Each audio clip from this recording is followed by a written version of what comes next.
Class 9 का science में chemistry के तहत जो पढ़ाई हो रहा है उसमें अध्याय 2 पदार्थों का वर्गीकरण अध्ययन करना है। तो आज अच्छे से बातों को समझिए, पदार्थों का वर्गीकरण क्या होता है और इसको आपको अच्छे से समझाने का प्रयास करेंगे। आप एक बार अच्छी तरह से ध्यान से अगर सुन लिए तो फिर दोबारा इसको पढ़ने की आवश्यकता नहीं पड़ेगी। तो आप कोशिश कीजिए कि चीजों को बेहतरीन तरीके से समझने का प्रयास कीजिए और वैसी चीजों को समझाने की कोशिश करेंगे। तो शुरुआत करते हैं पदार्थों का वर्गीकरण।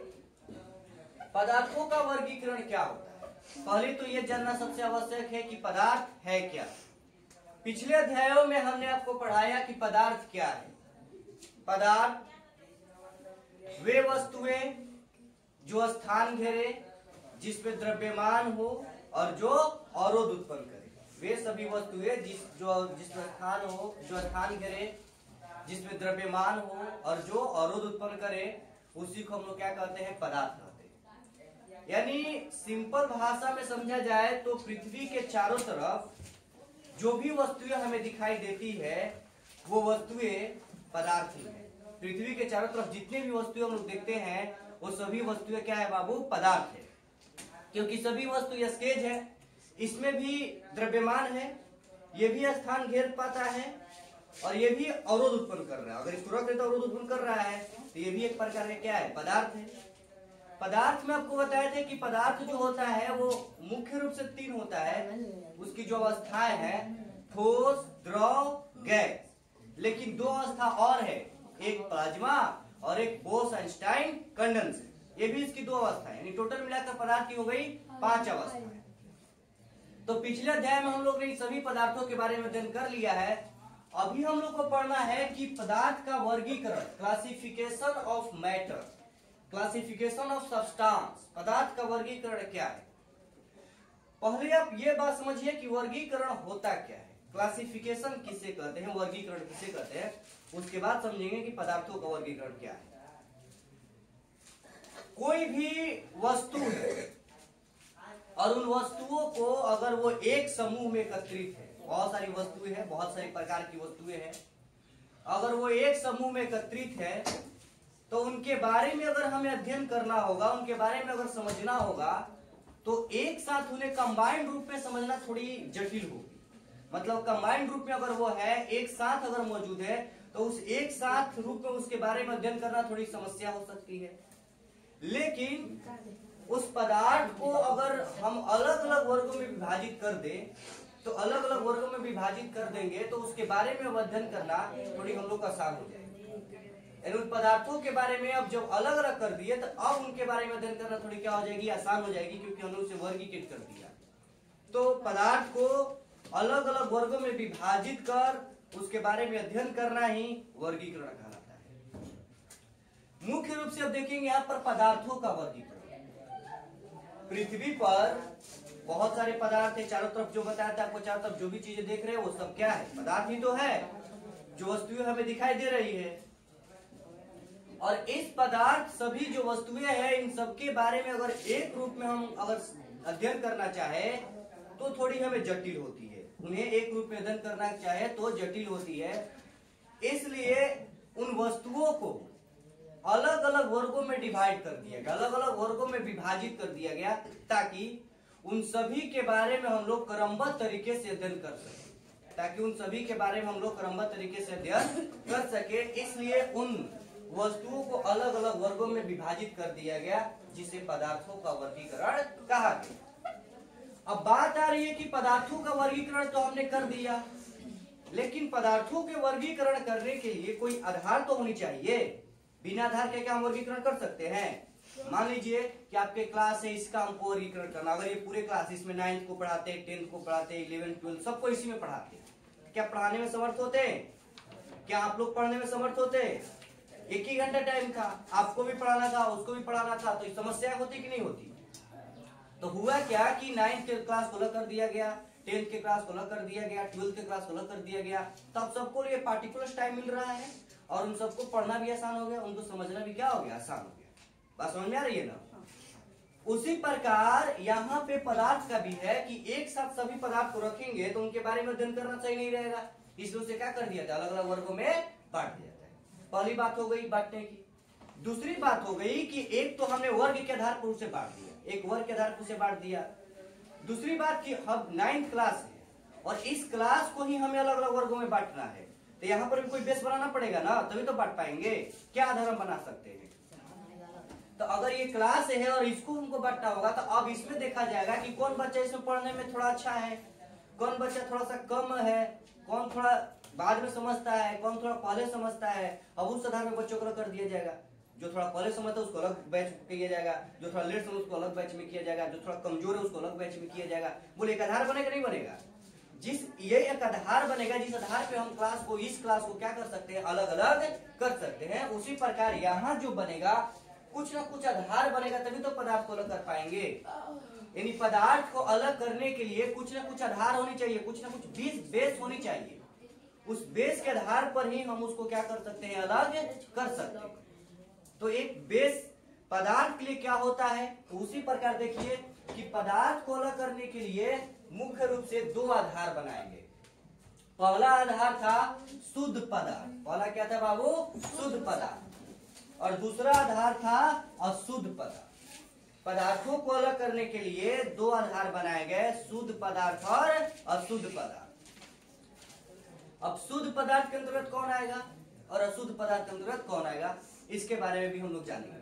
तो देखिए जो शुद्ध पदार्थ है इसके अंदर दो आते हैं, एक आता है तत्व एलिमेंट्स और एक आता है कंपाउंड यानी यौगिक। शुद्ध पदार्थ के अंदर दो तरह से बांटा गया, शुद्ध पदार्थ को दो तरह से डिवाइड किया गया, तत्व में और यौगिक में, तत्व में और यौगिक में। उसके बाद जो अशुद्ध पदार्थ है इसको मिश्रण में डिवाइड किया गया, इसको बांटा गया मिश्रण का आधार बनाकर। एक आधार है, एक बेस है जिस आधार पर उसको बांटा गया।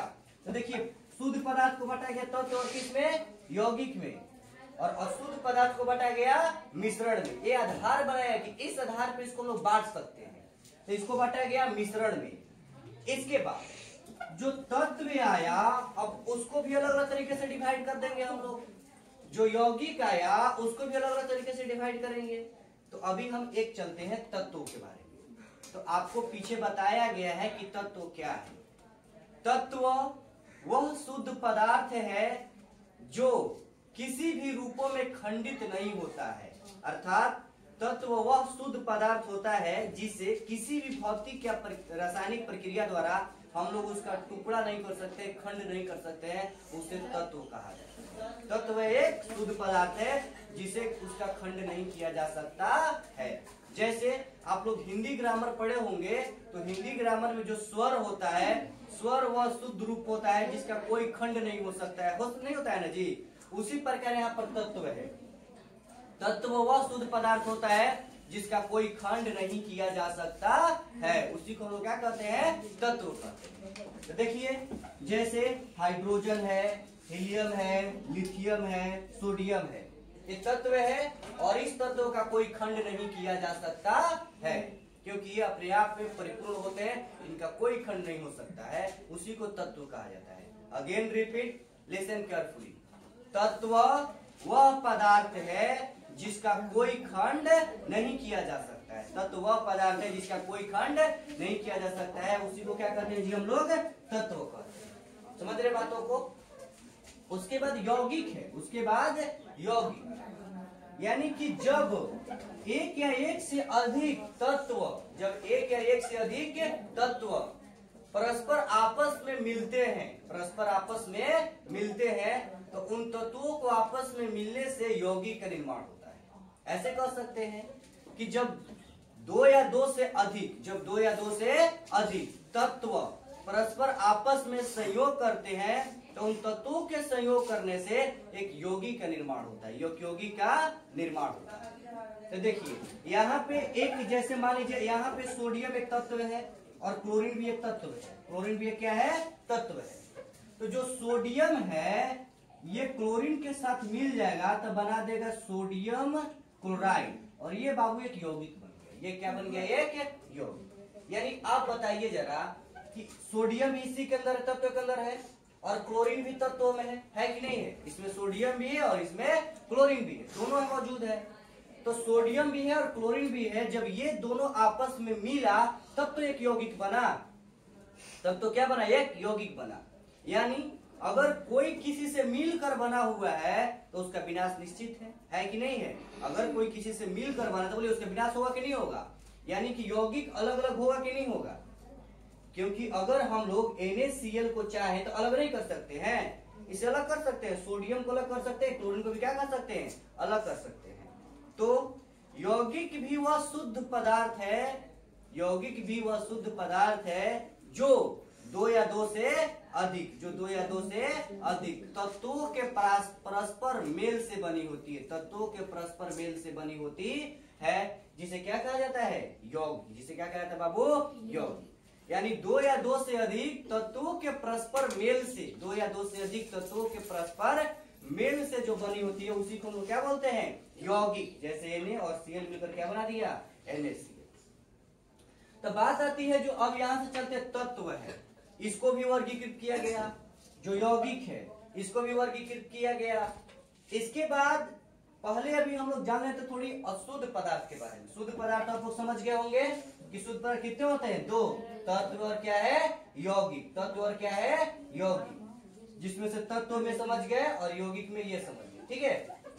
नेक्स्ट चलते हैं अशुद्ध पदार्थ। पूरा इधर हो गया।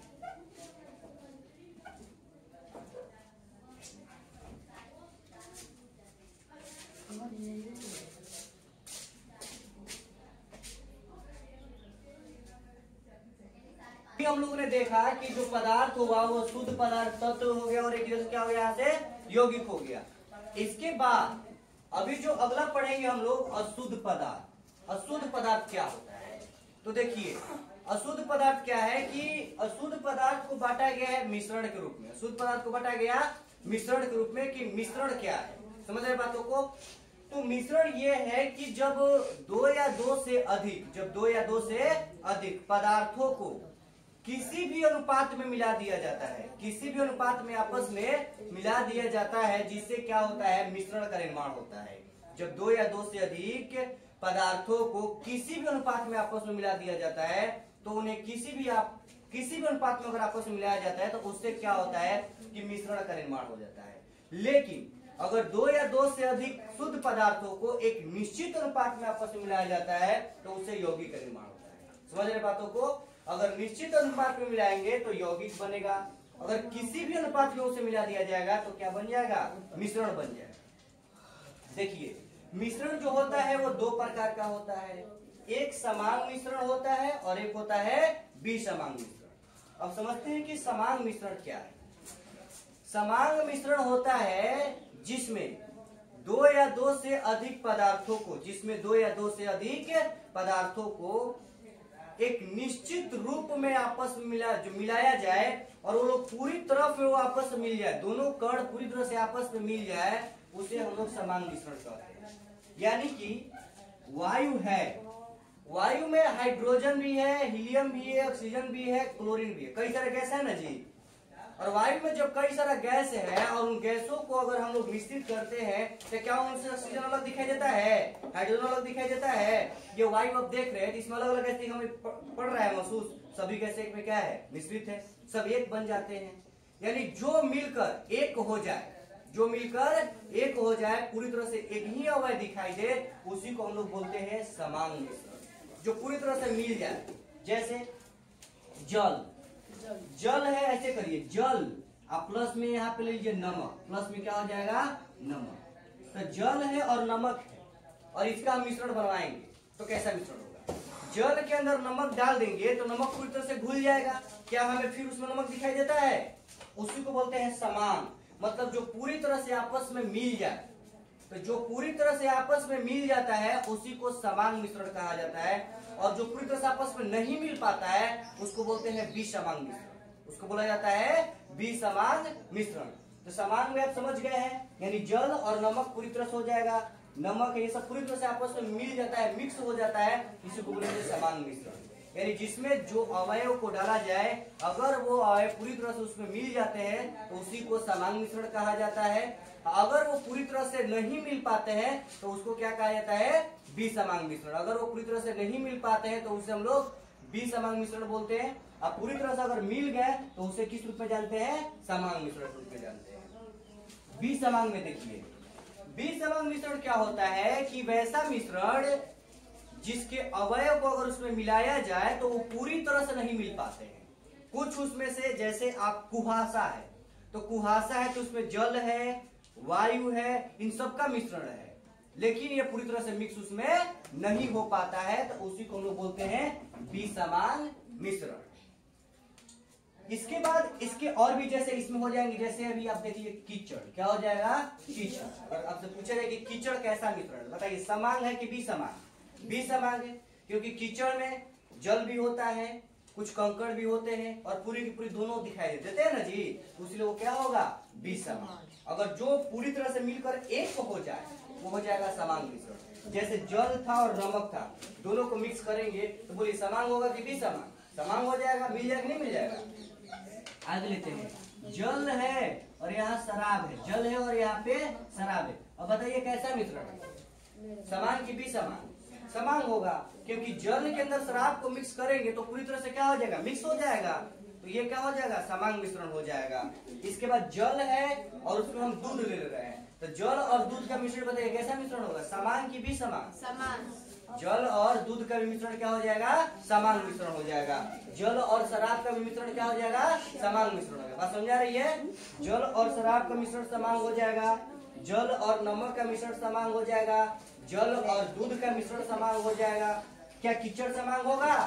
कीचड़ भी समान हो जाएगा, क्योंकि कीचड़ के अंदर भी कई सारे पदार्थ होते हैं, पत्थर कंकड़ ये सब मिले होते हैं, तो कीचड़ भी समान होता है। कुहासा भी कैसा होता है, भी समान। तो यहाँ तक बातें आपको समझ में आ गई होगी कि समान क्या है और विसमान क्या है। इसके बाद देखते हैं तत्व जो है, इसको भी कई अलग अलग तरीकों से बांटा गया। तत्व को अलग अलग वर्गों में विभाजित किया गया, जिसमें से तत्व आते हैं हाइड्रोजन, हीलियम, लिथियम। इसको किस आधार पे बांटा गया, इसका भी कोई आधार होनी चाहिए। पहले ही हम बताए हैं कि किसी भी तत्वों को बांटना है, किसी भी पदार्थों को बांटना है, उसके लिए कोई ना कोई बेस होनी चाहिए, कोई ना कोई आधार होनी चाहिए, जिस आधार पर उसको हम लोग बांट पाएंगे। तो तत्वों को विभाजित करने के लिए जो आधार बनाया गया था वो आधार था धातु, अधातु और उपधातु। तत्वों को विभाजित करने के लिए जो आधार बनाया गया था वो आधार था धातु, अधातु और उपधातु। इस आधार पे तत्वों को वर्गीकृत किया गया, यानी धातु के आधार पे, अधातु के आधार पे और उपधातु के आधार पे।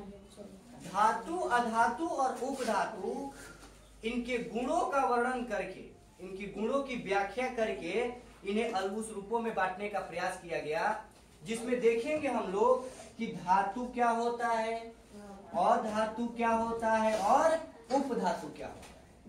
इन तीनों के बारे में अध्ययन करेंगे पहले कि धातु क्या है, अधातु क्या है और उपधातु क्या है। अगर इस तीनों के बारे में एक एक करके अध्ययन करेंगे उसके बाद हम लोग समझ पाएंगे कि धातु किसे कहते हैं, अधातु किसे कहते हैं और उपधातु किसे कहते हैं। इस बात को समझिए पहले अच्छे से।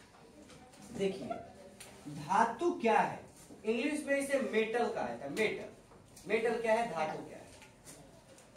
तो पृथ्वी में बहुत सारे पदार्थ मौजूद हैं, उसमें से जो धातु होता है, अगर हम इसके गुण के आधार पे चले परिभाषा लेकर, तो धातु ऐसा पदार्थ है जो चमकीला होता है, जो कठोर होता है, ठीक है, जो पदार्थ ऐसा जो चमकीला होता है, जो कठोर होता है, और इसमें एक विशेष प्रकार की चमक होती है जिसे धात्विक चमक कहा जाता है। धातु में विशेष प्रकार की चमक होती है जिसे धात्विक चमक कहा जाता है। एग्जाम्पल में समझ सकते हैं, जैसे सोना हुआ, चांदी हुआ, पीतल हुआ, तांबा हुआ, ये सब धातु कहलाता है। सोना, चांदी, पीतल ये सब धातु कहलाता है, जिसमें एक विशेष प्रकार की चमक होती है अपनी।